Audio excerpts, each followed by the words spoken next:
Assalamualaikum warahmatullahi wabarakatuh. Hai. Perkenalkan, nama saya Rifka Dwi Aristiani dari kelas 2MA09 jurusan Ilmu Komunikasi. Di video kali ini saya ingin memberikan sebuah tips kepada kalian, gimana sih caranya agar pembaca jatuh cinta dengan tokoh cerita kita. Yuk disimak. Siapa di sini yang suka membaca novel atau cerita pendek? Pasti kita pernah dong merasa jatuh cinta sama karakter tokoh di dalam cerita tersebut, entah karena fisiknya ataupun sifatnya yang sudah dijabarkan oleh penulis yang membuat kita terpesona, dan kemudian kita kayak berpikir, oh gue suka banget nih sama karakter A karena karakter A tampan, baik, terus kayak kaya dan lain sebagainya, yang membuat kita suka dan jatuh cinta. Nah, gue mau berbagi tips nih sama kalian, gimana sih cara biar bikin pembaca jatuh cinta dengan tokoh cerita kita, yang melibatkan pembaca secara emosi dengan tokoh yang kita ciptakan. Yang pertama, buat pembaca bersimpati kepada tokohmu.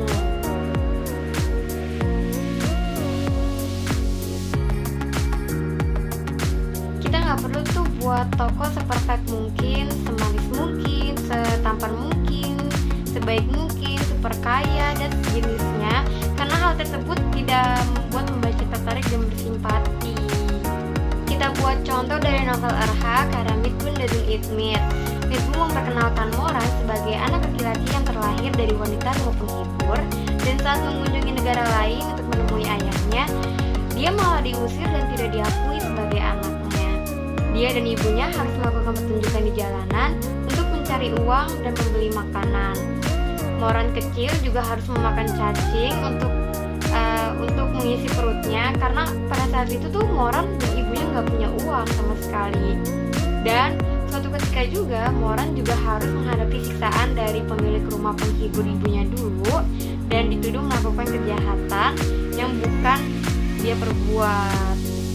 Dari penggambaran tersebut membuat pembaca bersimpati kepada Moran karena kasihan akan masa kecilnya, dan dia tuh sama ibunya miskin, tidak punya uang gitu. Ada beberapa situasi juga yang akan menimbulkan simpati di benak pembaca, yaitu adanya rasa tidak diakui, tidak dicintai, kesepian, dan direpresi atau ditekan dan dalam bahaya pada si karakter Moran ini, yang membuat tokoh menderita secara fisik, mental, dan spiritual. Tips yang kedua ada buat pembaca berempati.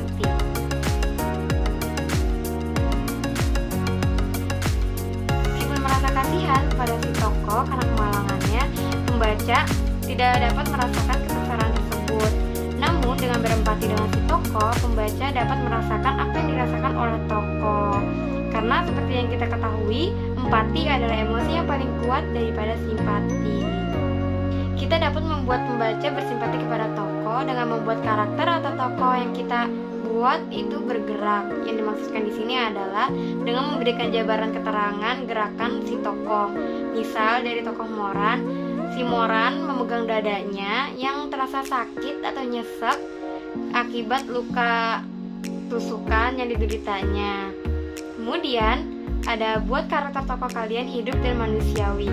Jangan terpaku sama harus membuat pembaca jatuh cinta. Berikan juga kelebihan dan kekurangan pada si tokoh, karena dalam dunia realita tidak ada kan yang kelebihannya doang, pasti ada kelebihan dan kekurangan pada diri manusia masing-masing.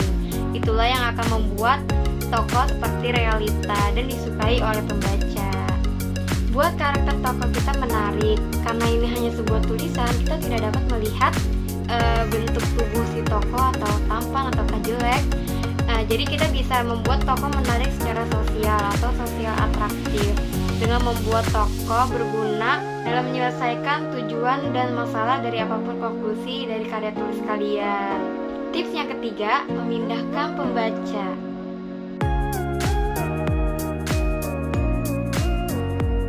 Adalah kita membuat pembaca terlena atau terhanyut dalam tulisan dan tokoh yang kita buat, sehingga membuat pembaca tuh lupa akan dunia realitanya gitu, dan membuat mereka berada di salah satu titik saat dirinya benar-benar terserap dalam cerita dan tokoh yang kita buat di dalam dunia fiktif bersama dengan para tokoh dan universe mereka. Tentu ada cara dong membuat para pembaca ini masuk ke dalam gelembung dunia fiktif, yaitu dengan memberikan konflik batin kepada tokoh dalam cerita kita. Konflik batin adalah badai yang berkecamuk dalam diri, seperti misalkan keraguan, rasa bersalah, rasa penyesalan, dan lain sebagainya. Setelah membuat atau mengalami semua hal yang disebutkan, pembaca akan ikut memikirkan apa sih jalan keluar yang harus dilakukan oleh tokoh untuk menyelesaikan konflik batin yang dideritanya. Pembaca di sini terlibat secara aktif, seolah-olah masalah tokohnya ini tuh masalah mereka juga. Jadi kita ikut menyelesaikan masalah si tokoh. Mungkin itu saja tips-tips dari gue. Semoga bisa membantu kalian dalam menulis dan memperkuat tokoh dalam cerita kalian agar disukai oleh pembaca. Saran dari gue, tidak hanya tokoh yang diperkuat, namun alur cerita juga harus diperkuat. Karena pembaca itu juga suka sama alur yang menarik dan juga jelas dan kuat. Dan kalau misalkan alurnya juga kuat, pasti pembaca juga masih ingin terus membaca dan mengetahui tokohnya lebih dalam. Terima kasih sudah menonton video gue.